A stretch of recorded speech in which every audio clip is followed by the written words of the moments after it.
Welcome to Hope is Here. My name is Greg Horn, and the great thing about how God has designed us is that we all have different interests, different ways that we communicate, ways that the Bible speaks to us. And this week, we're going to be talking with Jon Meyer. He is with a ministry organization called Radio Christi, and we are going to be talking apologetics. We're going to be talking about topics such as why should I even care, about the reliability of scriptures, the church behaving badly, hypocrites, intolerance, crusades, inquisitions. I'm sure none of us know any hypocrites in the church, do we? The problem of evil and the resurrection. So I hope that you're going to be with us this week. I think you're going to be really blessed. And Jon, I know you just recently got here from Kentucky after getting married. So hopefully this spring in Kentucky is warmer than the one in Michigan that you left last year. Sure is. I mean, there's already flowers coming up in front of our house here. And meanwhile, school was closed for an entire week this past winter back in Michigan, where I'm from, and they had, the entire amount of snow that we've had this year, they got in one day up there. So, so we need to quit whining down here in Lexington. Yeah. Put our big boy pants on. Yeah. All right. Well, tell our listeners a little bit. What is Radio Christi?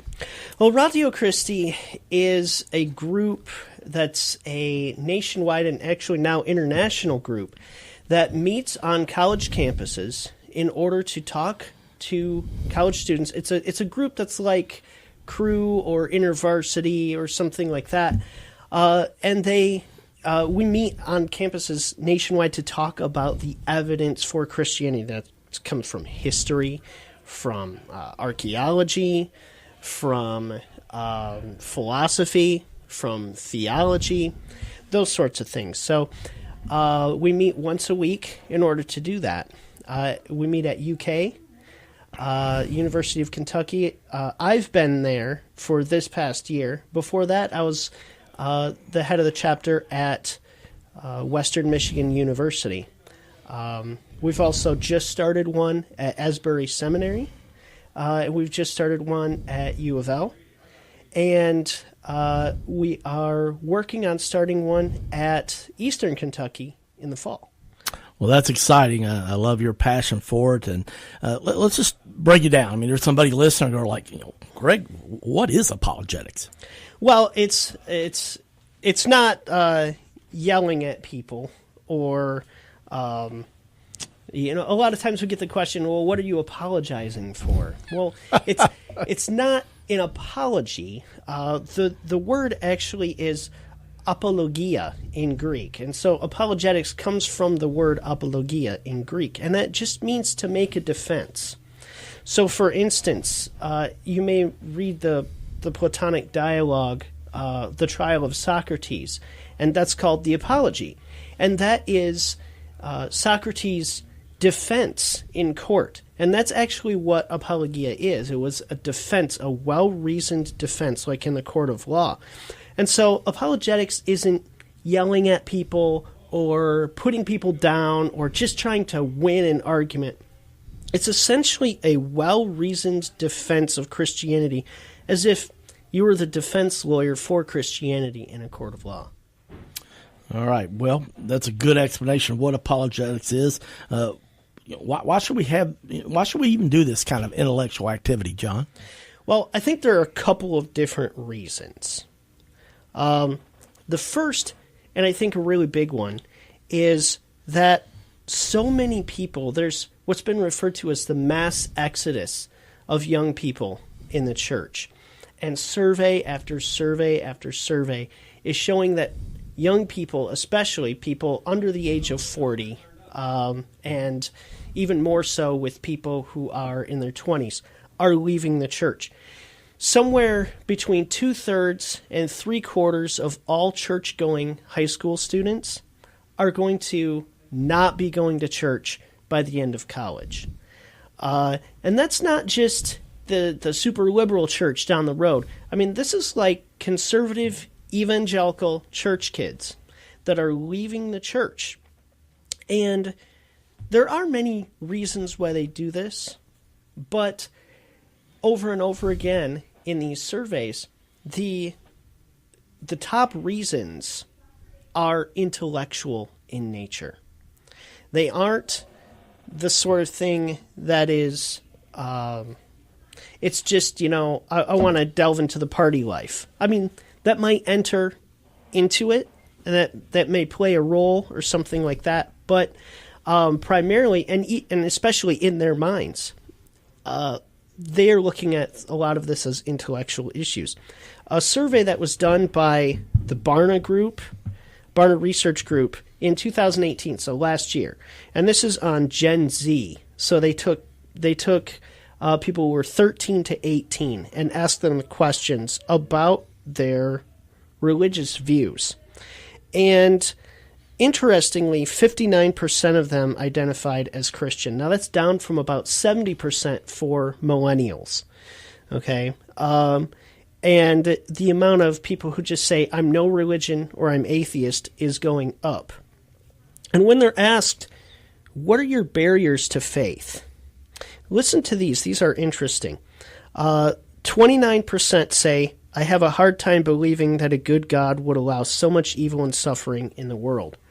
That's the problem of evil. We're going to talk about that later this week. That's a huge one. That's top of the list for years and years and years and years. Christians are hypocrites. 23% say that. I believe science refutes too much of the Bible. 20% said that. And this one I think is really indicative. This one's very interesting to me. 19% say, my barrier to faith is I don't believe in fairy tales. Ouch. And it's, people that have been followers of Jesus for quite a while, that kind of offends them. But the fact of the matter is, we have to meet people where they are. And one of the things I love that you shared, John, at the beginning of our program is it's sad, but, the numbers of 2/3 to 3/4 of church-going high school students won't be attending church after college. And so one of the things I love that you're doing is you're trying to show these students that, no, this isn't a fairy tale. Right. And this is the thing is, this sounds like bad news, and I think it is. And a lot of people might say, well, you might just, this might just be scare tactics to try to get people to think. No, this isn't just one survey, and it's not just these sort of skewed results. Surveys have been done since the 90s, really focusing in on these issues. And this is a trend that is getting worse as time goes on. So I think it's important to know what's happening. But there's hope, right? And that's the good thing. That's what this show is all about. There is hope for this mess that we're getting into, and that is giving people evidence and reasons for the hope that is within them. Well, one of the things that obviously the reason you do this and the reason we do Hope is Here is because we believe in the Bible. Share some scriptures that show that, apologetics and that it is biblical. Sure. And some people say, well, that's just an intellectual thing. That's for the people in the ivory towers. But no, I think it's for everyone. Now, I don't think everyone is called to get a PhD in apologetics or theology or philosophy. But I think everyone should be prepared. And I don't think that's just me. There's a guy by the name of Peter. He was a disciple of Jesus. He says this, 1 Peter 3:15, and this is sort of the apologist's main verse to go to. But in your hearts honor Christ the Lord as holy, always being prepared to make a defense to anyone who asks you for a reason for the hope that is in you. Yet, do it with gentleness and respect. Now, that doesn't mean, hey, you're going to hell, repent. Okay, that means sitting down, having an actual conversation with people, asking them what they think. What do you think about this Jesus guy?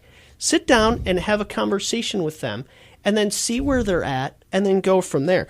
But interestingly, you look at this, and Peter says, always be prepared to give a defense.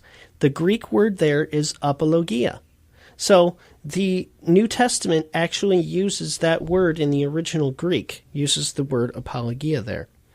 Which is a well-reasoned defense. A well-reasoned defense. So Peter is saying, make a well-reasoned defense. Be prepared to give a well-reasoned defense, as if you were defending Christianity in a court of law, for the hope that is within you. Also, Matthew, I think, is important here because this is the direct words of Jesus. In Matthew 22:37 through 38, Jesus is asked about, what's the greatest commandments, right? And Jesus, who is God incarnate, God comes down to earth and says this is the first and greatest commandment. Love the Lord your God with all your heart, with all your soul, and with all your, what? Mind. Right. So that's a really important thing. And a lot of people say, oh, yeah, that's great. I love the Lord my God with all my heart and all my soul, but forget the mind stuff. I'm just going to check my brain when I walk into church. Listen, God did not create you with a brain for you to just shut it off when you're thinking about Him or when it comes to issues about Christianity. You're a whole package created by God for feeling and for thinking. Well, and that's the thing, I was saying at the beginning of the program, everybody connects with God in different ways. The Myers-Briggs test, as I've shared numerous times, I'm the thinker-feeler part. You're a T or an F. I'm right in the middle, so I can relate to both the thinking part and the feeling part. But we know there are a lot of people that are wired up very intellectually, and that's how they connect. And so apologetics is a great way to do that. Well, John, let me ask you this question. Is this really the best way to go about ministering to people through apologetics? Well, I think the best way to minister to people is the way that connects with them. And as you said, there's the Myers-Briggs, there's the T, the thinking people, and then there's the F, the feeling people. It seems like church today is highly geared toward the feeling people. And the thinkers are left out there to go, I don't really feel much today, and yeah. But there's many things out there that people are not taking into account, and that's that. I'll give you an example. A young man by the name of Jesse Kilgore. He was a veteran, and then started to go to community college, I think down in Florida, if I can remember correctly. And he started taking a biology course. And he stood up for his faith in this biology course. And eventually the professor said, okay, look, you just need to read this book called The God Delusion by Richard Dawkins. Long story short, he read it, he came to believe that God no longer existed, and he committed suicide. Now, that's a fairly extreme example of what can happen with these things. But I'll give you a little flip side. I had a student, when I was teaching at community college, came to me and with the same book, The God Delusion by Richard Dawkins, which is wildly popular. Mm-hmm. He came to me and started talking and said, this book is really, it's tough to get through. I sat there with him, and we went through about 4 pages. We sat there for about an hour talking about all the things that were wrong with it. Now, the difference was he had somebody in his life who was willing to answer these challenges, whereas this young man, Jesse Kilgore, didn't. And I think we need to be that difference.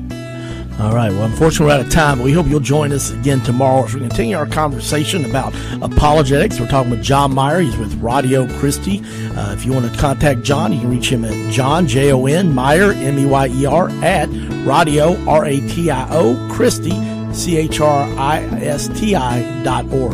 I'm Greg Horn. We'll see you tomorrow on Hope is Here. CMI is your full-service human resources provider in Central Kentucky. For 15 years, CMI Human Resources has taken great pride in helping organizations and people work.